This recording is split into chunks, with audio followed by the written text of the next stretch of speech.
Hallelujah.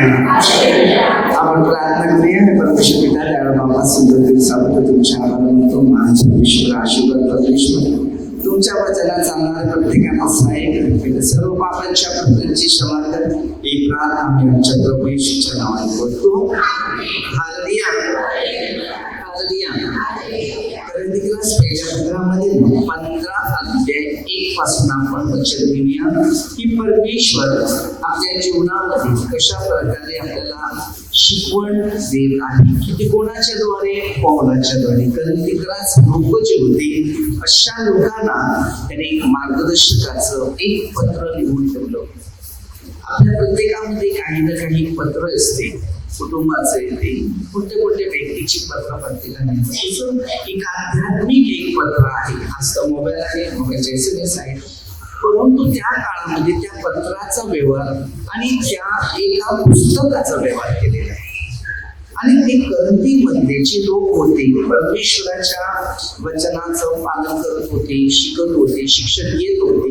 अशा पद्धतीने पौल त्याच्याबरोबर एक लेटराचा व्यवहार करत होता की हे पत्र मी तुम्हाला देतो, या पत्रावर तुम्ही वाचन करा, अनुभव घ्या. हे पवित्र शास्त्र आहे. त्या टायमाला पवित्र शास्त्र जास्त लोकांच्या हातात नव्हतं, म्हणून ते पत्राने देऊन पाठवायची की हे वाचा तुम्ही. आज गावामध्ये अशा प्रकारची सभा आहे, अशा प्रकारचं परमेश्वराने केलेलं कार्य आहे आणि त्या कार्यामध्ये तुम्ही आणि मी कशा पद्धतीने त्या वचनाचा स्वीकार करावा. शिकलेले लोक असतात ते वाचून दाखवतात. तशा प्रकारे हे आहे. आज जर पवित्र आत्मा जो आहे तो माणसाच्या अंतःकरणामध्ये राहिलेला पाहिजे. पवित्र आत्मा लोक सांगतात की माझे पवित्र आत्मा असं बोलतो, पवित्र आत्मा असा कार्य करतो. पवित्र आत्मा सांगत नाही, पवित्र आत्मा शिकवतो. आणि ज्याच्यामध्ये आहे तो कधीच सांगू शकत नाही की माझ्यामध्ये पवित्र आत्मा कार्य करतो. पवित्र आत्मा समोरच्या व्यक्तीला दिसते आणि तेव्हा त्याला समज येते की ह्याच्यात पवित्र आत्म्याचं शिकवण आहे. आणि ते शिक्षण शरीरामध्ये येण्याकडे 4 भाग आरपार सांगते. आरपार असं असते की ते शरीरामध्ये शांती प्रसिद्ध करते, उत्साह निर्माण करते. आता तुमच्यामध्ये एक पवित्र आत्म्याचा जेव्हा एक स्पर्श होणार तेव्हा तुम्ही आनंदी असणार, हसते राहणार. टेन्शन जरी असलं तरी डोक्यावरचं ते काढणार, कारण तिकडे जर लक्ष दिलं तर पवित्र आत्म्याकडे आपलं लक्ष नसणार. ती दुष्ट आत्मा सतावाचं काम करते. तर आपण वचनाने सुरुवात करूया. त्या लोकांना जसं शिकवलेलं आहे तसं आपल्याला पण काय शिकवते आणि काय शिक्षण मिळते त्याचे पण आपण अनुभव घेऊया. आपण अनेक ठिकाणी वचन वाचतात, त्या वचनामध्ये शिकलेले लोक आहेत त्यांना कळते. जे शिकलेले नाही तर तिकडे क्रॉस आहे.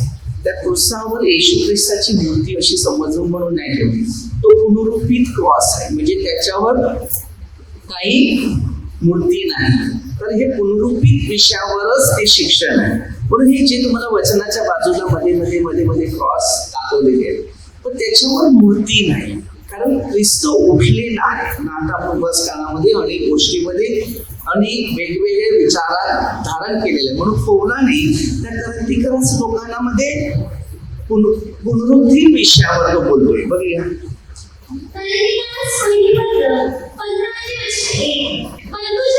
बंधूजनो, जी सुवार्ता मी तुम्हाला सांगितली, जिचा तुम्ही स्वीकार केला,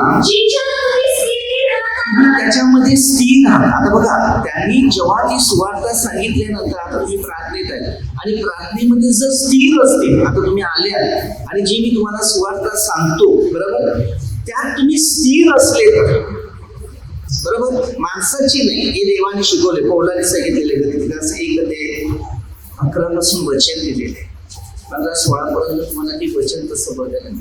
त्या माणसाच्या सांगण्याप्रमाणे त्यांनी सुवार्ता सांगितली. तर पवित्र आत्म्याच्या शिक्षणाप्रमाणे सुवार्ता, आम्हाला जी सुवार्ता सांगितली तर पवित्र आत्मा मिळाला तेव्हा सुवार्ता सांगू शकतो. नाहीतर तुम्हाला मी एक शब्दाचा पण परमेश्वराच्या नावाचा महिमा गाण्यासाठी सांगितलं नसतं, मी माझी स्तुती केली असत. कसं जिच्याद्वारे तारण होत आहे ती सुवार्ता मी तुम्हाला सांगतो, ज्या वचनाने, बरं काय सांगते, जी मी सुवार्ता सांगतो ज्या वचनाने. आता वचनच देव आहे, देवाने केले शब्द देव, बरोबर. वचन तुम्हामध्ये प्रवास केला तर ते वचन तुमच्या कानावर बसते. वचन दोन प्रकारचे, एक दुष्टाई, एक पवित्र आत्म्याचे. आणि हेच वचन आहे परमेश्वराचं, शांती देणार. तुमच्यामध्ये एक शांती जेव्हा परमेश्वराची येते तेव्हा तुम्ही आनंदी दिसता. आता हे शांतीसाठी भक्ती, आपले आचार विचार सगळे दूर होतात पाहिजे आणि त्याच्याद्वारे एक परमेश्वराची उपस्थिती आपल्याला समजते. आता तुम्ही माझ्याकडे नाही, तुम्ही या देवाच्या शिक्षणाकडे आले आणि हर मानवाला धार्मिक शिक्षण पाहिजेच. आणि जर त्याच्यामध्ये धार्मिक शिक्षण नसेल तो स्वर्गीय राज्यात प्रवेश करू शकत नाही. हल्ली समाजात अनेक ठिकाणी धार्मिकताच लोकांना मिळते. त्यामुळे धार्मिकता कोणत्याच माणसाला शिकता येत, कारण धार्मिकताचं शिक्षणच सापडत. अनेक लोक जातीवाद ते सगळं चाललेलं आहे. कशामुळे चाललेलं आहे की माणसाला सत्तेचं शिक्षण मिळालं नाही. कन्वर्ट होतात बरेच लोक. कन्वर्ट कसे होणार तुम्ही? एका कागदाच्या लिखाणावर तुम्ही कन्वर्ट होता. तो तुम्ही ख्रिस्ती बनणार, तो कसा बनणार? कोणत्या दृष्टीने तू बनलेला आहे? तो तुम्ही बाप्तिस्मा घेतला, तिकडे मी दारू पिली. ख्रिस्ताचा स्वीकार कसा माहिती का? परमेश्वर योहान 15:16 जेव्हा एखाद्या माणसाला निवडतो ना, तो काही त्याच्या जीवनात दुःख येऊ दे, आपत्ती येऊ दे, संकट येऊ दे, निराशा येऊ दे, पण तो मात्र ह्या व्यक्तीच्या जीवनामध्ये जी दुःख आहे तो कशा ना कशा पद्धतीने ते दूर करायचा प्रयत्न करतो. मग तिथे तो माणूस प्रेम बघतो. धार्मिक शिक्षणाचं प्रेम तिकडे. धार्मिक शिक्षण कशाला बोलतात माहिती? धार्मिकाचा अर्थ काय? एक दुसऱ्यांना मदती करणं. तो दुःखी आहे, निराश आहे, त्याचे 2 अंगरचे असेल ते येत नाही, तो उघडा आहे, ज्याला खायला नाही, त्याला राहायला नाही, आस्था. हे परमेश्वराचं शिक्षण. सगळ्या धार्मिक स्थळांमध्ये हे शिक्षण. कोणत्याही धार्मिक स्थळामध्ये असं शिक्षण नाही असं नाही. ते सगळ्यांचा पाहून चाल करत असतात. मी अनेक लोकांच्या सहवासात आहे, फिरतो, बसतो, उठतो आणि मी माझ्यापेक्षा जास्त मी त्यांना आदर्श देतो की तुम्ही जे करता ते एकदम चांगलं आहे. तो मूर्तीला बजायचा, तो खर्च गरजवंतांना द्यायचा. ही मानवाची निर्मिती. ती कोणत्याही माणसाला सुख, समाधान, शांती देणार नाही. आपल्या खिशातली जी वस्तू आहे ती आपण खाली करून त्याच्यावर, मग तिथूनच आपली गरज येते, कारण आपण ते नाशवंतामध्ये तो खर्च करतो. जे खर्च गरजवंत, दुःखी आहेत, श्रीमंत पण परमेश्वराने केला, गरीब पण केले, पण जेव्हा तो पैशावर जास्त प्रेम करतो देवापेक्षा, तेव्हा तो तरी मूर्ती पूजा करतो. असं शिक्षण. त्यासाठी ही स्वार्थ सांगितली, त्याच वचनानुसार ती तुम्ही तर धूळ धरलेली असेल नसल्यास. कोण काय सांगतो माहितीये का? जी मी तुम्हाला सुवार्ता सांगितलेली आहे आणि त्यात तुम्ही जर विश्वास धरला नसेल तर ती सुवार्ता व्यर्थ आहे, काही फायदा नाही. तुम्ही भलेच प्रार्थना करतात, म्हणजे 7:21 पासून तर तसं दिले, प्रभूची करणार प्रत्येकाचा प्रवेश स्वर्गाच्या राज्यात होणं कठीण आहे. आपल्या प्रत्येकानं यावर लक्ष द्यायचं. आता जे ती लोक होते त्यांना त्याची समज नव्हती, बरोबर. त्यांची समज नसल्यामुळे त्यांना समंजसपणाचा 111 तो त्याला समंजसपणाचा आत्मा दिसतो. चांगलं करायला धर्म बघायला लागत नाही, प्रेम बघायला. कोणाचं चांगलं करायचं असेल तर तुम्ही धर्माचे विचार करायला लागले ना तर कोणाची सेवा करू शकत नाही. देवा ठिकाणी धर्म नाही, देवा ठिकाणी मानव धर्म नाही, ते म्हणजे प्रेम, एकमेकांना मदत करणं. या शास्त्रात कुठल्याही गोष्टीमध्ये असं आहे. ते कसं, जे चूक करतात त्यांचा सहवास नाही ठेवायचा. प्रत्येकी वचनात बरेचशा गोष्टी अशा दिल्या की चूक करणाऱ्या व्यक्तीशी सहवास नाही जोडायचा. समजलं ना?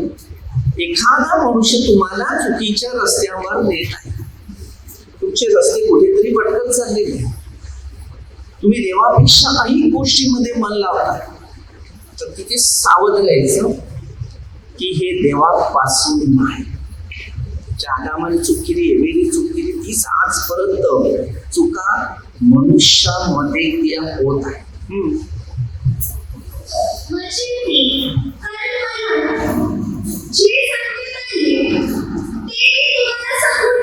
काय सांगते तो? काय बोलला पाऊल? काय सांगतो? जे मला काही सांगण्यात आले ना तेच मी तुम्हाला सांगतो.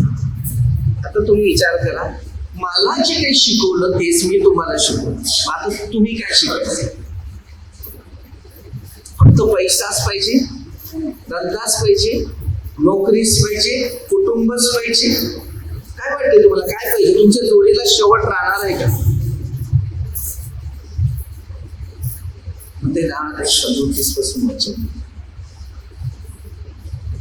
आपल्या प्रत्येकाला एक शिक्षणाची ओळख घ्यायची की परमेश्वराचं जे शिक्षण आहे एक धार्मिक शिक्षण. कोणतं शिक्षण आहे? हे स्वर्गात जाण्यासाठी शिक्षण, सत्य, प्रामाणिक आणि विश्वासपणा. यामधून तुम्हाला आता जे मिळेल ना त्यात तृप्त राहायचं, त्याच्यातच तृप्त राहायचं. आता हावणे पकडायचे, आत्मिक गोष्टीचे आचार विचार मग मिळेल. त्यावेळी मुख्य हे आहे की शास्त्राप्रमाणे ख्रिस्त, बघा, शास्त्राप्रमाणे तुमच्या आणि आमच्या पापाबद्दल. ही वेळ अशी आहे ना, 1 सेकंदाची गॅरंटी न वाढणं. जो आपल्यासाठी मरण पावलाय ना त्यांनी दुःख का भोगले? माझ्या पापामुळे. मला आता दुःख का भोगायचे आहे? माझ्या कर्मामुळे. मला आता त्याला शांती द्यायची. प्रभू येशूने एवढं दुःख सहन करून करून आम्हाला आतापर्यंत वाचवले नाही. आता त्यांनी आपल्याला आमंत्रण केलं त्या घाणीच्या रस्त्यातून सोडण्यासाठी. आता माझ्याकडे, माझ्यापासून शिक, मी तुला विसावत. आता आपण येशूमध्ये आहे, आपण येशूच्या सहवासात नाही ना, त्यात सांगितलं. आपण अद्याप दैनिक गोष्टीमध्ये. मी आता बसून प्रार्थना करत होतो तो प्रभू तेच विषय मला दिला की माणूस सगळे अद्याप देहामध्येच आहे, आत्म्यामध्ये जोडायला बघत नाही. देव सगळ्या बाजूने तुम्हाला देणार आहे, तो देईलच, पण तुमचा 1 सेकंद तुमच्या जोडीला आहे. 1 सेकंद तुमच्या जोडीला आहे का? नाही ना? मग कोणासाठी आपण आपलं भविष्य जीवन जगतो? जर तुमचं जीवन सार्वकालिकसाठी नाही, स्वर्गीय राज्यासाठी नाही, तर तुमचं जीवन एका क्षणात, एका पश्चातापाद्वारे परमेश्वर आपल्याला मोठ्या प्रश्नाचं उत्तर देईल. माझ्याकडे अनेक फोन येतात, मी त्यांना एकच सल्ला देतो, तुझ्या भविष्याचं दुःख सुरू झाल्यानंतर तुला फक्त प्रार्थना वाढवायला लागेल, बाकी त्याच्यात औषध काही नाही. कारण तोच तुला मुक्ती देणार आहे. मी काय आहे, मी तुला मार्गदर्शन करेन आणि हेच मार्गदर्शन माझ्यासाठी पण तेच होतं. म्हणून मी प्रार्थना वाढवली. माझ्या जीवनाचे आजार, माझी दुःख, माझी संकट, माझं टेन्शन, माझ्या दुःखाचा जो मोठा प्रसंग होता तो त्यांनी उचलून गेला. एकदा तुम्ही परमेश्वराच्या शब्दाला जॉईन झालेले तर ते शब्द जॉईनच होते. कोणताही शब्द जॉईन होत नाही असं नाही. एक लाईन मारल्यानंतर त्याला जॉईन होतेच, भले कोणताही काढा, पण त्याला वरच्या लाईनला जॉईन ठेवावं लागतं. त्याची मार्ग सरळ आहे. योहान 14:7 तशी त्या शब्दात दिले. या शास्त्राच्या कोणत्याही वचनामध्ये इकडे दिलेलं नाही अशी लाईन सरळ नाही म्हणून. इथे शब्द तुकडे ताकडे कट असतील, पण त्याला वरच्या लाईनीशी जॉईन आहेच. एक शब्द तरी तेव्हा फक्त त्याच्यावर आहेच, कारण ते शब्द देवाच्या जोडीला जोडलेले. समजलं कसं आहे? देवाच्या बरोबर आपलं कनेक्शन ठेवलं पाहिजे. तेव्हा त्या कनेक्शनाद्वारे, आता या लाईटीशी आपलं कनेक्शन आहे बलाबरोबर, बटनाबरोबर, तेव्हाच ते प्रकाशित होईल. तसं तुम्ही आणि मी प्रकाशित जर व्हायचं असेल तर देवाबरोबरचं आमचं कनेक्शन राहिलं पाहिजे, तेव्हा मी प्रकाशित होतो. आपल्यामध्ये जर अंधकार असेल ना तर देवाबरोबर तुम्ही प्रकाशित होणार नाही. एक ते 5 वचन मध्ये दिले. योहान 3 देवाचा पूर्ण मस्तपैकी त्याच्यामध्ये परफेक्टली विषयावर लिहिलेल्या गोष्टी. तर आपण हे वाचूया. पहिला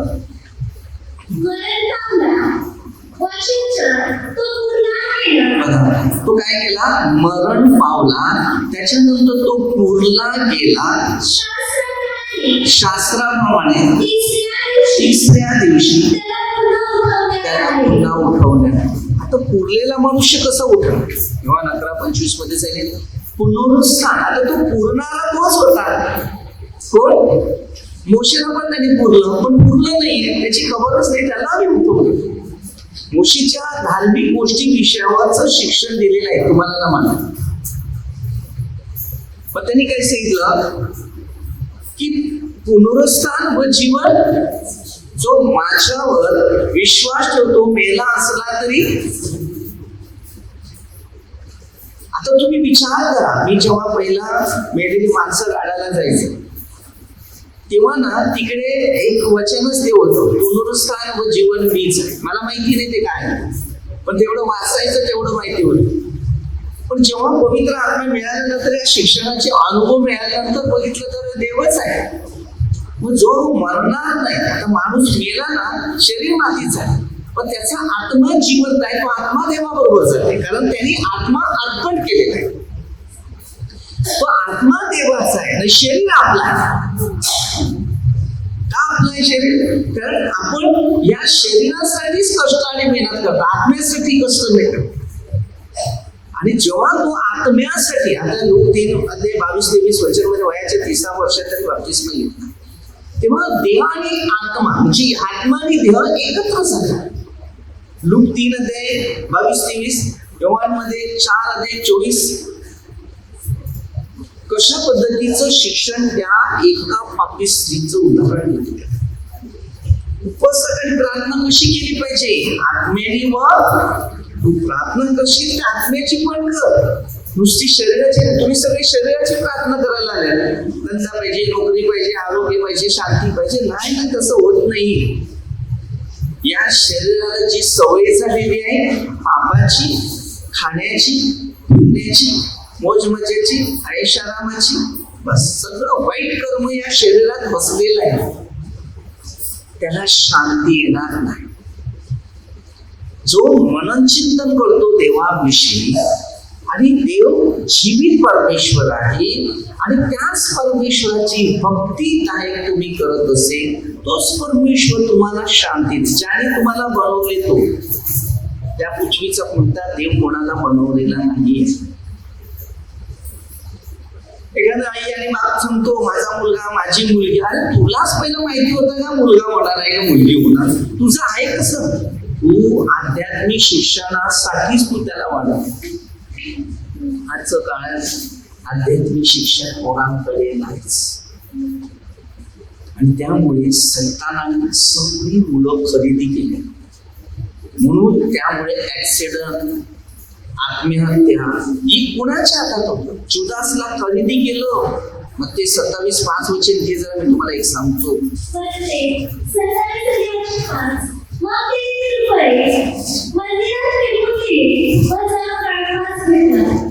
काय समजलं? आजचा काळ तोच आहे. अनेक लोकांमध्ये हेच प्रश्न आहे, कारण त्यांनी देवाशी नातं नाही ठेवलं, त्यांनी नातं ठेवली नाही शैतानाशी.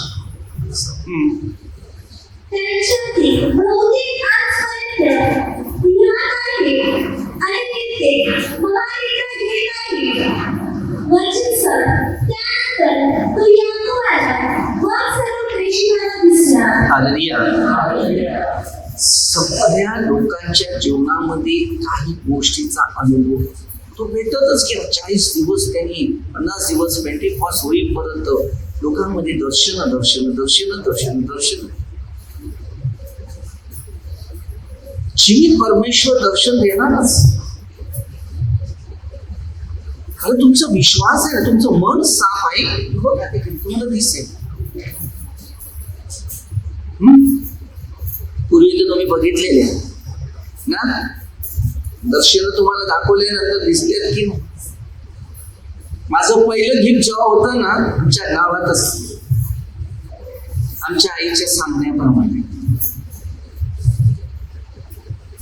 ती पोरगी एवढी रडत होती, दूध नव्हती, छोटीशी पोरगी. आईच्या सांगण्याप्रमाणे मी गेलो, असं लांबून हात ठेवलं. आई मागे होती, ती खाली पडली. हे काय पिक्चर मध्ये पहिले बघितलेले होते ना, ते कसे असेच करताना दिसून परिस्थिती अशी होती.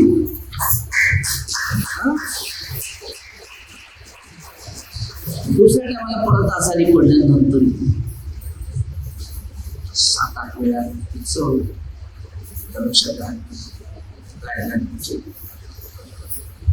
तुम्ही त्या बाळावर प्रार्थना रडते रडते रडते नाही, नंतर दुसऱ्या टायमाला तिच्या प्रार्थना ती रडती पोरगी रडते रडते.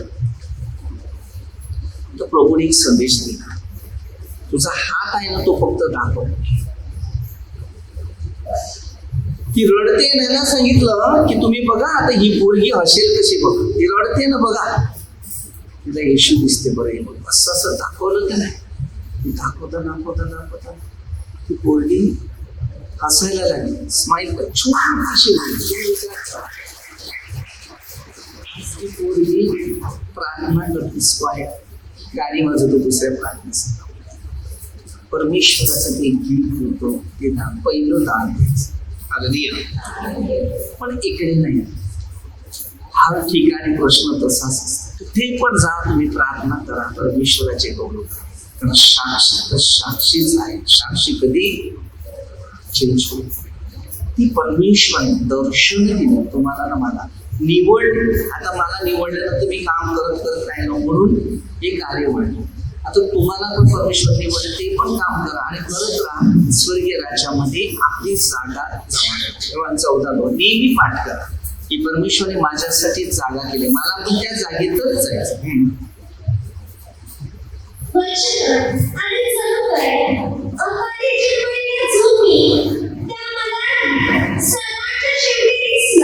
बोलते तो सगळ्यांचे शेवट मला सुद्धा त्यांनी दर्शन दिले.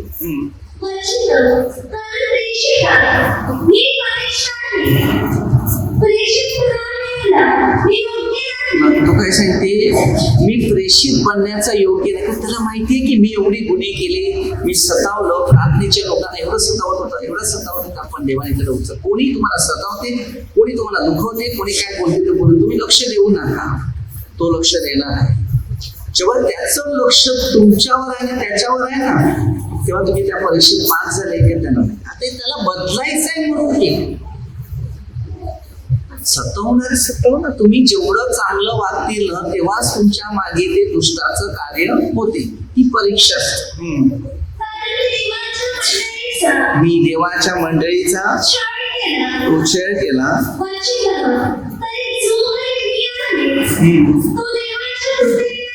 कसे ते जे मी आहे ते देवाच्या कृपेने. आता आम्ही आहे ते देवाच्या कृपेने. मग तुम्हाला पण देवाच्या कृपेत राहायचं. जर तुम्ही देवाच्या कृपेत नाही आला, जगाच्या कृपेत राहशील तर तुम्ही जिंदगीवर धोकाच भोगा. तुमच्या काही गरजा आहेत, तुमच्या काही इच्छा आहे, तशी प्रार्थना वाढवा ना. तुम्ही एक दिवस प्रार्थनेला येते, दुसऱ्या दिवशी नाही येणार, दुसऱ्या दिवशी येते, तिसऱ्या दिवशी नाही येणार. नाही, त्या गरजा होत नाही ना, तुमचे प्रश्न सुटतो. त्याच्यात वाढ करावं आणि जास्त प्रार्थना म्हणजे नाईटची. जर तुमची बंधनं तुटत नसेल ना, तेव्हा नाईटच्या प्रार्थना घ्यायच्या. आज आपल्यामध्ये दुष्टाचं चित्र वाढत चाललंय. की कुठले देवामध्ये आल्यानंतर जगाच्या कोणत्या गोष्टीमध्ये इंटरेस्ट नाही घ्यायचा, पैशाचा, खाण्याचा, चीज. फक्त परमेश्वराने निवड केली ना, ते परमेश्वराच्या कामासाठीच, कार्यासाठी, सेवेसाठी, सेवासाठीच. बस, बाकी विषय काढू नका, कारण विषयाचं चित्र नाही. जेव्हा आपण एखाद्या गरीब आणि गरजवंतासाठी जेव्हा काय करतो ना, तो खरा आनंद तुमच्या भविष्यात उपयोगी होतो. मग तेव्हा तुम्हाला समज येते की अरे, मी काहीतरी चांगलं केलं म्हणून आज मला उपयोग आहे. मी अनेक लोकांना एकच संदेश देतो की तुम्ही तिकडे जाणार आहे, त्याबद्दल काहीतरी कर. दाखवतो मी व्हिडिओ, हे कर, बोल. सगळे लोक, कोणी आला तरी तो पहिला प्रश्न बोलतो की हेच करताय, तर बरं हेच करायचं. अद्या बरं बाकी हे तर एवढंच आहे. अद्या कामच झाली नाही. मी नेहमी सल्ला देईन, ना तुम्हाला घर येणार कामाला, ना तुमचे कार्यक्रम येणार, ना तुमच्या घरातल्या कोणत्या वस्तू येणार. ज्या येणार आहे ते फक्त चांगली कर. जिंदगीमध्ये दान धर्माचा जो प्रश्न आहे, तो आपण काही थंडच पीत राहणार नाही ना, बिस्किटच खात राहणार नाही. तर आपण सगळ्या परिस्थितीचं खाणं. आता मी इकडे खाणं देताना किंवा तिकडे बाहेर खाणं देताना, इथे काही आता बरेच लोक स्वतः करतात, पण तिकडे वाटत मला जे करायचं असेल तर मी काय करतो, सगळं जे तुम्हाला खायची वस्तू आहे तिथे, तर जिथे तुझं धन आहे तिथे तुझं मन लागेल. समजा आत्मा भटकता राहील, खायलाच नाही. मुलांसाठी केलं, एवढं केलं मुलासाठी, मुलगा एक घास नाही देत, उलटा गेल्यानंतर पाजवतो. तर पाजवून नाही काय होत, त्याला आणखी विष घालतो, तेवढं त्याला वेदना जास्त. तुम्ही येशूने मरणाच्या अगोदर पहिलं खायला शिकवलं. हे खा, माझ्या पाठीमध्ये कोण. फक्त एक पापी स्त्री जी होती ना, तिने त्या उत्तर क्रियामध्ये हे साठवलं. खूप महत्वाचं आहे. मार्च 14 वाचलं तर पाहिजे.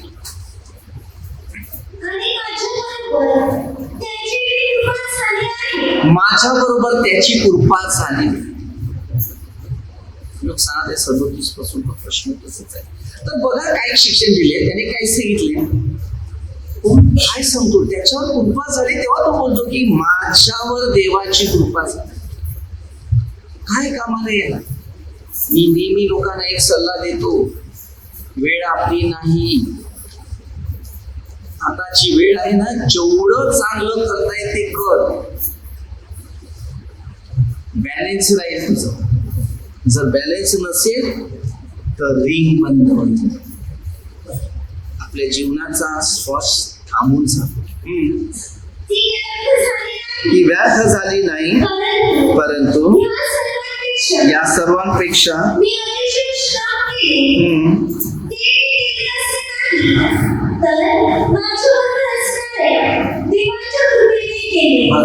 आता मी श्रम करतो, कष्ट करतो, तो माझ्यामध्ये असलेला देव. योहान 15:4 देवापासूनच आपण करू शकतो, बाकी नाही. तर हे देवापासून मिळते. आपलं जोडीला येत नाही ना, तर त्याच्यावर लक्ष पण नाही द्यायचं. मी सगळ्यांना तेच सांगतो, आजच्या काळामध्ये देवाला जेवढी वेळ नाही देता आहे, म्हणजे लोक देवाला वेळ नाही देत ना, तेवढं तेवढं पैशाला वेळ देतात, खाण्याला, कामाला, धंद्याला वेळ. एकही नरकात जाणार नाही, कारण याला आत्माचा आकार नाही बनला. येशूने बनवलेला लोक बोला 3 अध्याय 22-23 वचनामध्ये देहरूपाने पवित्र आत्मा त्याच्यावर आकाशवाणी झाली, तू माझा प्रिय पुत्र आहेस.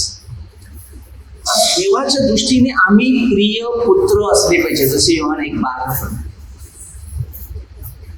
रोमन्स 8 अध्यायामध्ये तुम्हाला माहिती आहे त्याच्यात ख्रिस्त आणि पौल सांगतो रोमन लोक, जर तुम्ही ख्रिस्ताबरोबर दुःख भोगितले तर तुम्ही त्याचे वारस बनता. म्हणून आपल्या सगळ्यांना एकच शिक्षण घ्यायचं आहे की त्याची इच्छा ती आपली इच्छा. बस पुढचा विषय कट. छोटीशी प्रार्थना केली, परमेश्वरची इच्छेप्रमाणे आपलं जीवन बनावं. येशू पुनरुत्थित झालेला आहे, त्याने सुद्धा आपल्याला मुक्तीचा हक्क आणि अधिकार दिलेला आहे. आपण पण उठणार असा आपला विश्वास जोडायचा. योहान 14:2 त्यांनी जागा ठेवली. खरंच पहिल्या पत्र 4:15 पुढे जागा ठेवली. योहान 25 मध्ये पुनरुत्थानाचे जीवन द्यायचं. योहान 11:35 पासून जर पुढे घेतलं तर तुम्हाला येशू ख्रिस्ताला जो शब्द लाजराच्या बाबतीत ठेवलेला होता, येशूने तो शब्द वापरला, लाजर बाहेर शब्दाने तो पुनरुत्थित झाला. ज्या शब्दात तुम्ही आणि मी आहे पुनरुत्थित, तर त्या शब्दावरच विश्वास ठेवायचा. सुंदर दिवसाबद्दल आभार, परमेश्वरचे आभार मानून सुंदर दिवसाबद्दल परमेश्वरचे आभार मानून आपल्या इच्छा परमेश्वरची इच्छेप्रमाणे विशेष प्रार्थना करूया. सर्व मंडळ काम करतो, सरपंच सर्व पोलीस लोक प्रभूचा आशीर्वाद, परमेश्वरची सेवा चाकरी करणाऱ्या प्रार्थनेमध्ये सहभागी केल्या सर्व लोकांना प्रभूचा आशीर्वाद. ही प्रार्थना प्रभू येशू ख्रिस्ताच्या नावाने करतो. हालेलुया.